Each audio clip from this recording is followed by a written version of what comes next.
I mentioned Alberta and energy. Number one, export from Canada to the United States. Number two is automotive. And the president of the Automotive Parts Manufacturers Association is with me in studio, Flavio Volpe, whom we always really appreciate at these times to make us make sense of things. Mr. Volpe, welcome, and thanks for coming in today. Thanks for having me. Number two sector affected by this potentially, just set out, if the 25% tariff were to go into place, how much would it cost the automotive industry in terms of jobs and dollars? Well, the whole industry, including the Americans, and every Western-driven player works on single-digit profit margins. So we were debating up until last night, what would a 10% universal tariff mean? Which means nobody's going to make any money, including the Americans. 25 isn't even a discussion. There's no point in being in business. So it would be catastrophic. It would be devastating. And could it even happen in the automotive industry? This is what I wanted. You have been on the show so many times with me over the years, and explain to us and our viewers about how many times back and forth auto parts go across the border, how integrated the supply chain is. So just walk us through how, if they're adding 25% at every stage of that supply chain, what would it mean? Yeah, first of all, I don't think he's going to, and he even means this 25%. He's trying to disrupt the conversation early, as we've been talking for the last, couple of weeks on whether Canada and Mexico are going to have a bilateral discussion with Trump or multilateral. I think he's a voracious reader of this stuff, and he says, well, I'll tell you how this is going to go. A vehicle, I mean, we're so integrated in North America, especially between Canada and the U.S., a vehicle, by the time it ends up in a customer's hand in the U.S. or in Canada, parts on that vehicle will have crossed the border 7 or 8 times. I mean, you get into minor assemblies that go into motors that go onto cars, that then go get finished, then go get painted, and then go get delivered. There is no border in automotive, and part of that is that guarantees that is this whole NAFTA renegotiation we did, squeezing blood from a stone in 2017 to 2019. It is half of the cars we make in Canada are American brands. Half of the components that go into all the cars that are made come from the U.S., and more than half of the raw materials. We are perfectly aligned. I think he knows that, especially the people around him know that. So do you think there would be an exemption carved out specifically for automotive? Well, I think the most important contextual difference in this term than the last one is, the last one, China was an academic threat. They're rising. They're the biggest domestic market. Look at where they are on electronic components. Well, the pandemic happened. And we all realized, wow, how reliant are we on batteries and electronics and raw materials? And in both countries, we've moved to these EV mandates that push the market to electric, and the Chinese are ready. So if they're going to compete with the Chinese, if the context here is, are you with us or with Beijing? They can't do it without Canada. And that's not us saying, oh, well, we have leverage. This is us saying, we can't do it without you either. We've got the critical minerals. We've got the aluminum in Quebec, that they don't have the aluminum capacity in the U.S., to the point where one of the biggest customers is U.S. defense interests. We make tools and we make parts together, and we make cars together. I expect a tough, real negotiation, but I'm also telling everybody, be patient, relax a little bit.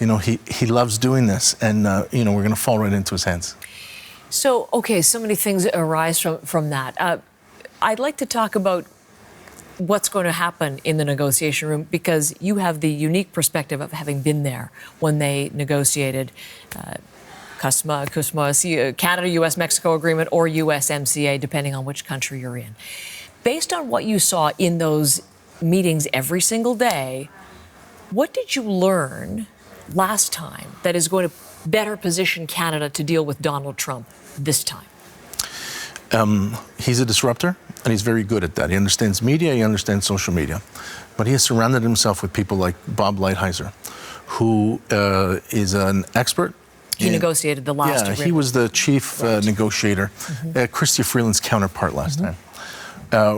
They really have a doctrine on what they want to see happen in the U.S., a return of a lot of this manufacturing capacity, but also the rise of this applied technology. They want their fair share, which means most of it. And the negotiations are tough, but they're reasonable. They're based on math and science.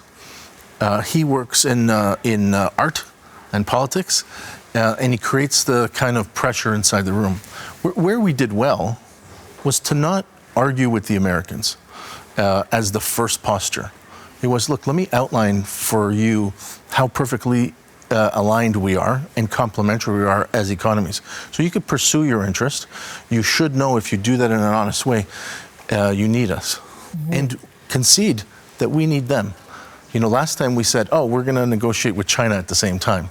I don't think we're going to try that. So you mentioned some of the areas just as specific to automotive where Canada had some points of leverage. Where else in the broader economy? What are the persuasive arguments that you think we should be bringing to bear in those negotiation rooms? You know, if we just go east to west, you know, the aluminum capacity in Quebec and the hydroelectric power, especially for that region of the U.S., I'm not sure they could do without it. Obviously, in Ontario, we've got what we just talked about. In Alberta, in oil. I mean, I can't imagine if they're going to move away from electrons to combustion, they're going to immediately tax the oil they get from us at 25%. And by the way, they have a willing partner in Alberta. And the economies of Western Canada says, we want to work together. You don't say to somebody, hey, by the way, I know you want to work with us, but I'm going to punish you to our detriment. And then in Western Canada, there's a lot of discussion on how do you use the freshwater supply for drought and for everything else there. And so I don't know how they do this without us. I know they know that they can't do it without us. And I think we need to be humble, but we can be persuasive because we've got cards that they don't have. And they have a market that we don't have. And this has worked together for the last 150 years. He knows that. He's conflating us with Mexico, I think, to make the point that he's the boss. So you said be patient. Yeah. It sounds like you're also pretty calm about this. Don't worry, this is just Donald Trump and typical Donald Trump bluster, or is there a degree of concern on your part? Well, I know what we have. And that includes both the goods and services, but also the Team Canada approach really worked last time. What was really important last time is that we had a bipartisan team. So we had members of the opposition meeting Republicans at the time to show that, hey, by the way, we're all in this together. Key people like Randy Hoback in Saskatchewan. You know, I ran into him at the airport every time I went back and forth. But we also had industry get together as one, understand that the government of Canada, and at that point it was Chrystia Freeland as the chief negotiator, we're going to help you in your position. We're going to gather intel. We'll work together on this. We do know of all the allies around the world, nobody is more economically and commercially aligned than Canada and the U.S. That's a strength here. Okay. Will you be part of this next talk? Hey, I better be. I was going to say, it sounds like you better be at that table. Flavio Volpe, thank you for being at our table. Always a pleasure to have you in. Thanks Look forward to our next conversation. You're watching CBC Morning Live.